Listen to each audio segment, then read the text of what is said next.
To complete a fluency assessment, you'll need two different tools. Both can be found on Illuminate. The first is in your tiles on your home screen in the Important Links tile.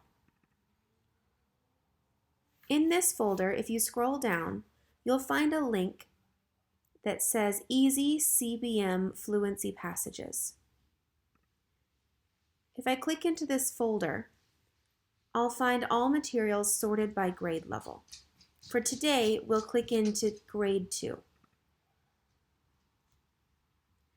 You'll need both the teacher copy and the student copy for the passages you'll be working on. You'll want to print out at least one copy of the student materials to use while administering the test. You'll also want a copy of the teacher materials for each student you will be assessing. For this passage, we'll use grade level 2 and click into student materials.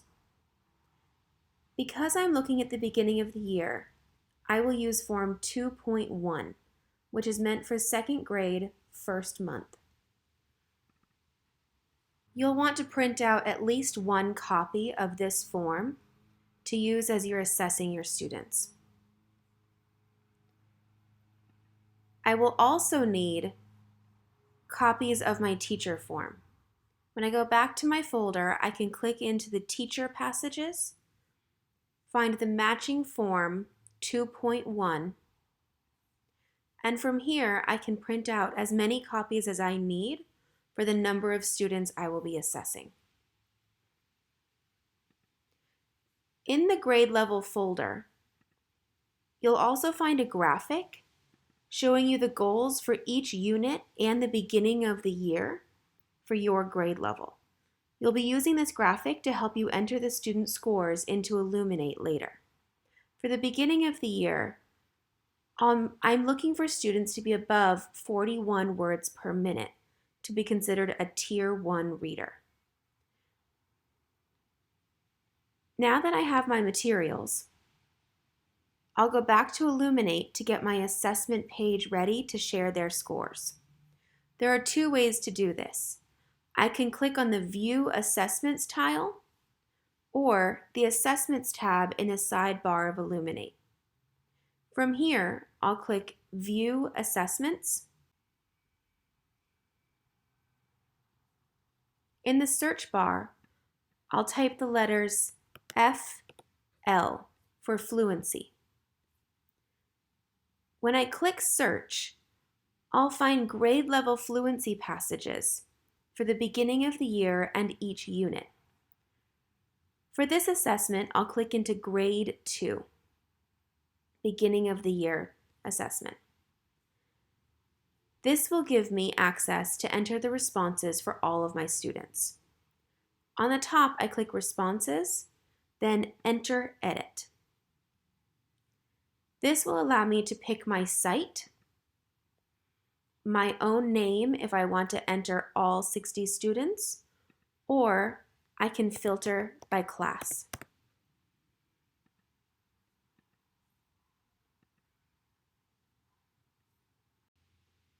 I am now prepared to assess students. I'll set up my teaching materials so that I can record the total number of words and any mistakes in reading. I'll have my student materials ready for students to read out loud to me. I'll set a timer on my phone or iPad for 1 minute and ask students to read their passage while I follow along on my teacher copy. As they're reading, I will mark any words that are misread or stumbled over. If a student is stuck on a word for more than 3 seconds, I will prompt them with the word and circle it on my page so I know it is an incorrect word. At the end of 1 minute, I will ask the students to stop reading, and I will mark on my page where they ended.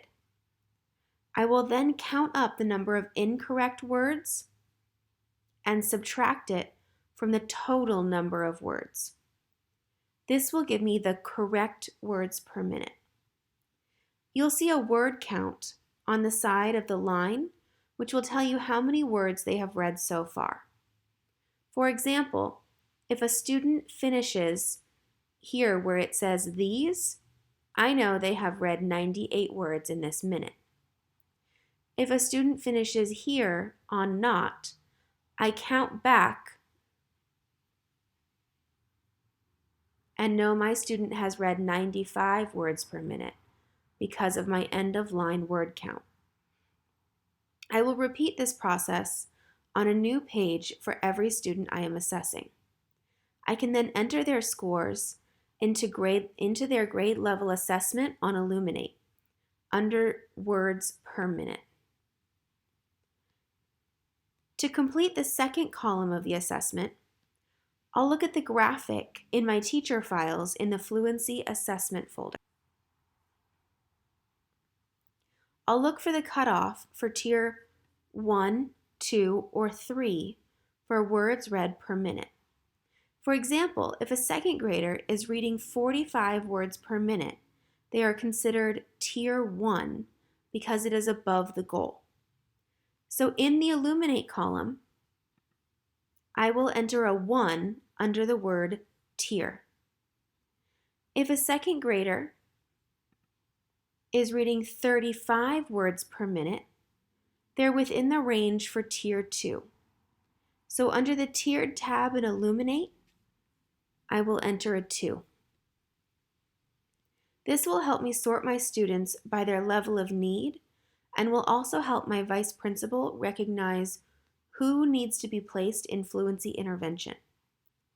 When I've completed the fluency assessment for each child, I will save my scores.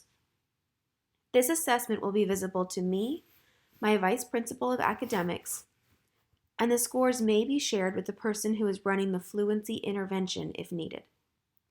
These scores can then be added into my gradebook directly from this assessment and onto the student's report card.